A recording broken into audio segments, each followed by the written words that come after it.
The Diary of Anne Frank by Frances Goodrich and Albert Hackett. Act 1, Scene 4. It is the middle of the night, several months later. The stage is dark except for a little light which comes through the skylight in Peter's room. Everyone is in bed. Mr. and Mrs. Frank lie on the couch in the main room, which has been pulled out to serve as a makeshift double bed. Margot is sleeping on a mattress on the floor in the main room, behind a curtain stretched across for privacy. The others are all in their accustomed rooms. From outside we hear two drunken soldiers singing Lily Marlene. A girl's high giggle is heard. The sound of running feet is heard coming closer and then fading in the distance. Throughout the scene there is the distant sound of airplanes passing overhead. A match suddenly flares up in the attic. We dimly see Mr. Van Dam. He is getting his bearings. He comes quickly down the stairs and goes to the cupboard where the food is stored. Again the match flares up and is as quickly blown out. The dim figure is seen to steal back up the stairs. There is quiet for a second or two, broken only by the sound of airplanes and running feet on the street below. Suddenly, out of the silence and the dark, we hear Anne scream. Anne screaming, "No, no, don't take me!" She moans, tossing and crying in her sleep. The other people wake, terrified. Dussel sits up in bed, furious. Dussel, "Shush, Anne, shush!" Anne, still in her nightmare, "Save me, save me!" She screams and screams. Dussel gets out of bed, going over to her, trying to wake her. Dussel, "Quiet, quiet! Do you want someone to hear?" In the main room, Mrs. Frank grabs the shawl and pulls it around her. She rushes into Anne, taking her in her arms. Mr. Frank hurriedly gets up, putting on his overcoat. Margot sits up, terrified. Peter's light goes on in his room. Mrs. Frank, to Anne in her room, "Hush, darling, hush. It's all right, it's all right." Over her shoulder to Dussel, "Will you be kind enough to turn on the light, Mr. Dussel?" Back to Anne, "It's nothing, my darling. It was just a dream." Dussel turns on the light in the bedroom. Mrs. Frank holds Anne in her arms. Gradually Anne comes out of her nightmare, still trembling with horror. Mr. Frank comes into the room and goes quickly to the window, looking out to be sure that no one outside has heard Anne's screams. Mrs. Frank holds Anne, talking softly to her. In the main room, Margot stands on a chair, turning on the center hanging lamp. A light goes on in the Van Dams' room overhead. Peter puts on his robe, coming out of his room. Dussel, to Mrs. Frank, blowing his nose. "Something must be done about that child, Mrs. Frank. Yelling like that. Who knows but there's somebody on the streets? She's endangering all our lives." Mrs. Frank, "Anne, darling." Dussel, "Every night she twists and turns. I don't sleep. I spend half my night shushing her. And now it's nightmares?" Margot comes to the door of Anne's room, followed by Peter. Mr. Frank goes to them, indicating that everything is all right. Peter takes Margot back. Mrs. Frank, to Anne, "You're here, safe, you see? Nothing has happened." To Dussel, "Please, Mr. Dussel, go back to bed. She'll be herself in a minute or two. Won't you, Anne?" Dussel, picking up a book and a pillow, "Thank you, but I'm going to the W.C., the one place where there's peace." He stalks out. Mr. Van Dam, in underwear and trousers, comes down the stairs. Mr. Van Dam to Dussel, "What is it? What's happened?" Dussel, "A nightmare. She was having a nightmare." Mr. Van Dam, "I thought somebody was murdering her." Dussel, "Unfortunately, no." He goes into the bathroom. Mr. Van Dam goes back up the stairs. Mr. Frank in the main room sends Peter back to his own bedroom. Mr. Frank, "Thank you, Peter. Go back to bed."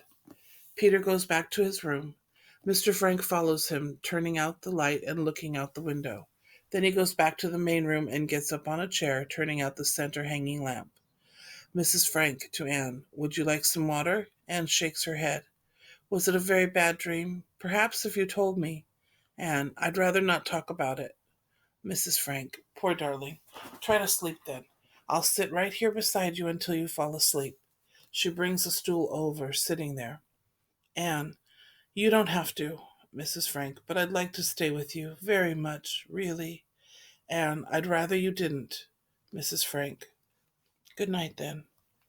She leans down to kiss Anne. Anne throws her arm up over her face, turning away.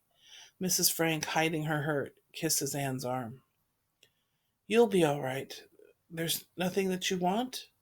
Anne, will you please ask Father to come? Mrs. Frank, after a second. Of course, Anne dear. She hurries out of the other room. Mr. Frank comes to her as she comes in. C'est verlacht nach dir. She is asking for you. Mr. Frank, sensing her hurt. Edith, liebe Schau. Mrs. Frank. Es macht nichts. Ich danke dir, lieber Herrgott, dass Sie sich wenigstens an dich wendet, wenn Sie Trost braucht. Kein Heinen, Otto. Sie ist ganz hysterisch von Angst. It's all right. I thank you, dear God, that at least she turns to you when she needs comfort. Go in, Otto. She is hysterical because of fear. As Mr. Frank hesitates, Gehst du hier? Go to her. He looks at her for a second and then goes to get a cup of water for Anne. Mrs. Frank sinks down on the bed, her face in her hands, trying to keep from sobbing aloud. Margot comes over to her, putting her arms around her. She wants nothing of me. She pulled away when I leaned down to kiss her. Margot, it's a phase. You heard Father. Most girls go through it. They turn to their fathers at this age. They give all their love to their fathers. Mrs. Frank, you weren't like this. You didn't shut me out. Margot, she'll get over it. She smooths the bed for Mrs. Frank and sits beside her a moment as Mrs. Frank lies down. In Anne's room, Mr. Frank comes in, sitting down by Anne. Anne flings her arms around him, clinging to him. In the distance, we hear the sound of ack, ack, ack. Anne, oh, Pym, I dreamed that they came to get us, the green police. They broke down the door and grabbed me and started to drag me out the way they did Joppy. Mr. Frank, I want you to take this pill. Anne, what is it? Mr. Frank, something to quiet you. She takes it and drinks the water. In the main room, Margot turns out the light and goes back to her bed. Mr. Frank, to Anne, do you want me to read to you for a while? Anne, no, just sit with me for a minute. Was I awful? Did I yell terribly loud? Do you think anyone outside could have heard? Mr. Frank, no. Lie quietly now. Try to sleep. Anne, I'm a terrible coward. I'm so disappointed in myself.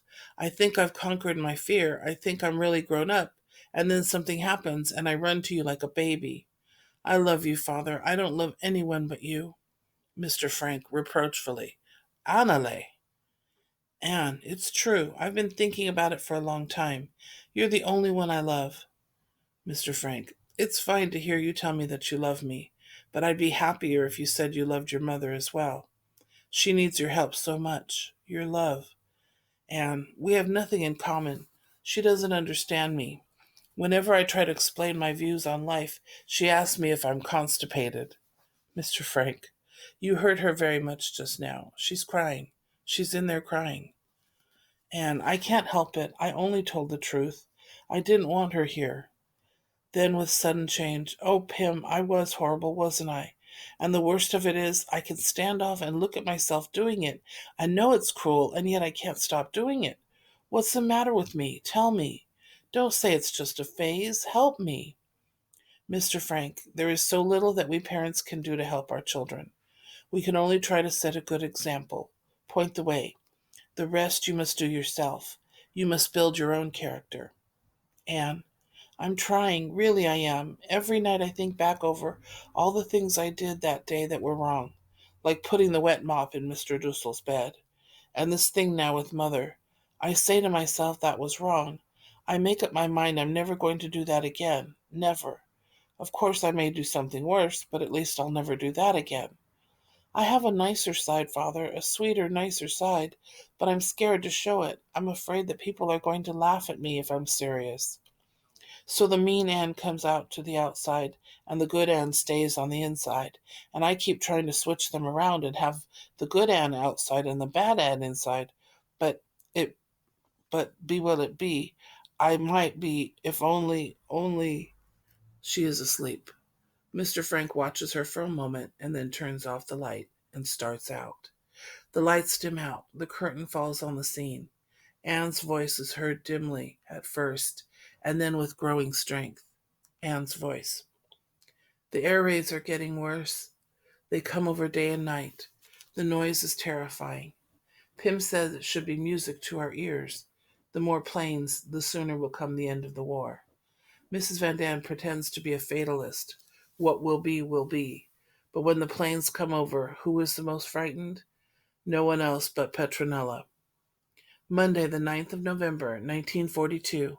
Wonderful news! The Allies have landed in Africa.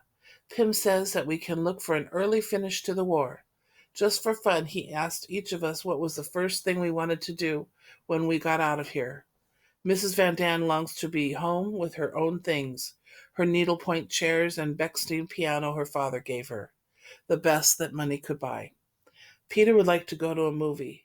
Mr. Dussel wants to get back to his dentist drill. He's afraid he is losing his touch.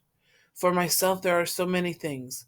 To ride a bike again, to laugh till my belly aches, to have new clothes from the skin out, to have a hot tub filled to overflowing and wallow in it for hours, to be back in school with my friends.